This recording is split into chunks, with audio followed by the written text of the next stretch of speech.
محترم سامعین کرام، السلام علیکم ورحمۃ اللہ تعالی وبرکاتہ۔ الصلاۃ والسلام علیک یا رسول اللہ وعلی آلک واصحابک سیدی یا رسول اللہ صلی اللہ تعالی علیہ وسلم۔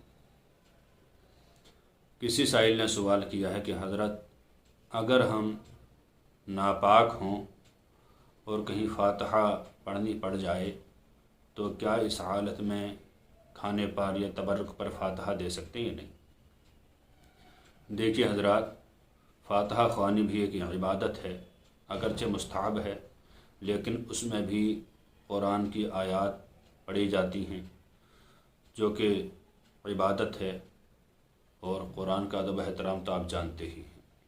لہٰذا ناپاکی کی حالت میں فاتحہ خوانی ناجائز ہے، یعنی کسی بھی چیز پر فاتحہ نہیں پڑھ سکتے، چاہے وہ کھانا ہو یا شیرینی ہو، کسی کی بھی فاتحہ ہو جائے۔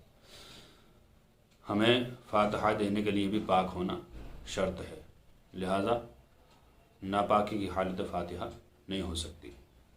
بدائع ثنا میں اور عام علماء کے نزدیک یہ بات بالکل مسلم ہے۔